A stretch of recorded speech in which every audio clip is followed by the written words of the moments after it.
ompong mengerang rantau budal mandem nyusap. Tuyul gundul kesana kesini ngampet kendul. Gendru wotel-ate lo tampak lo yo. Jangkong jalannya miring-miring edo yang Halo guys. Jadi pada materi ini kita akan membahas rasio solvabilitas. Sebelum kita masuk, apa itu rasio solvabilitas? Rasio solvabilitas merupakan alat ukur keuangan yang menunjukkan kemampuan perusahaan dalam memenuhi kewajiban finansialnya. Rasio ini penting untuk menilai tingkat rasio kredit pada perusahaan dan kemampuannya dalam bertahan menghadapi kesulitan finansial. Nah, pada rasio solvabilitas ini memiliki 5 bagian, yaitu debt to equity ratio atau DER, debt to asset ratio atau DAR, times interest yield ratio atau TIR, yang keempat equity ratio, yang kelima long term debt to capitalization ratio. Nah, yang berikutnya akan dijelaskan oleh teman saya. Nah, penjelasan dari kelima bagian dari rasio solvabilitas yaitu yang pertama itu adalah DER.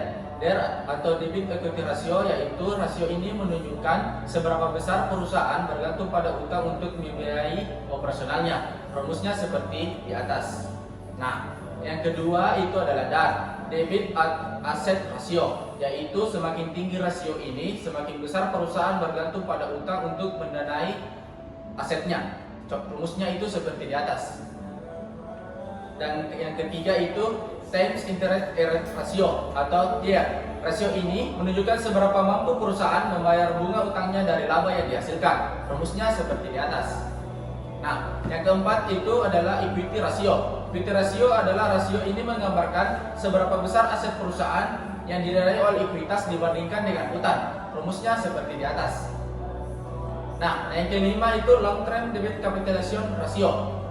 Rasio ini menunjukkan seberapa besar utang jangka panjang dibandingkan dengan total kapitalisasi perusahaan. Rumusnya seperti di atas.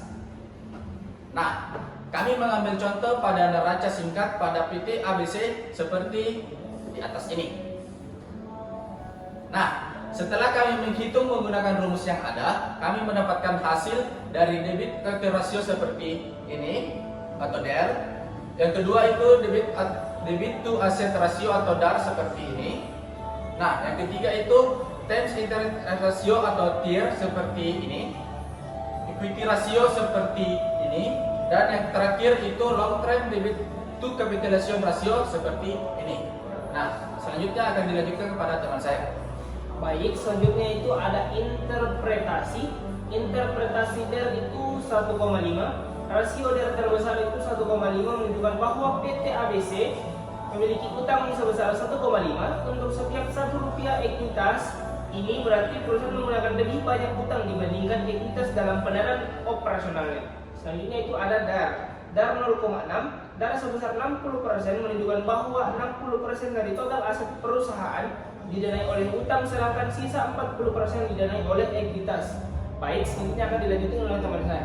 Oke, selanjutnya kita masuk pada times interest yield ratio atau TIR, di mana times interest yield ratio ini sebesar 5 kali, berarti perusahaan mampu membayar beban bunga utangnya sebanyak 5 kali lipat dari laba personalnya. Dengan kata lain, laba personal perusahaan mencukupi untuk menutupi pembayaran bunga beberapa kali lipat.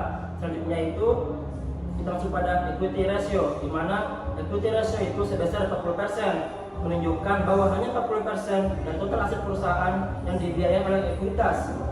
Artinya hampir 2/3 dari aset PT ABC dibiayai dengan utang. Selanjutnya itu kita masuk pada long term debt to capitalization ratio sebesar 50%, menunjukkan bahwa sekitar 50% dari struktur modal perusahaan terdiri dari utang jangka panjang, sedangkan sisanya dibiayai oleh ekuitas. Selanjutnya saya berikan kepada teman saya. Nah, berikut itu ada analisis. Analisis pada DER menurun dari 150% pada tahun 2021 menjadi 140% di 2022 dan 125% di 2023. Dan pada bagian DAR mengalami penurunan bertahap dari 60% pada tahun 2021 menjadi 58% pada tahun 2022 dan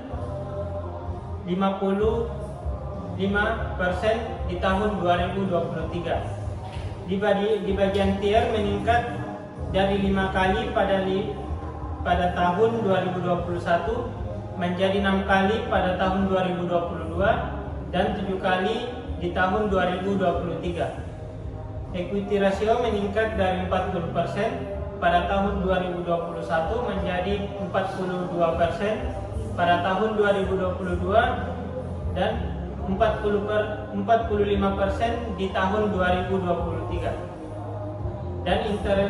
Dan interest coverage ratio meningkat dari 4 kali pada tahun 2021 menjadi 5 kali pada tahun 2022 dan 6 kali di tahun 2023.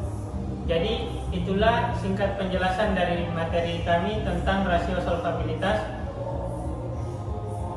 Semoga dapat bermanfaat bagi teman-teman semua. Sekian, terima kasih. Wassalamualaikum warahmatullahi wabarakatuh. Guys.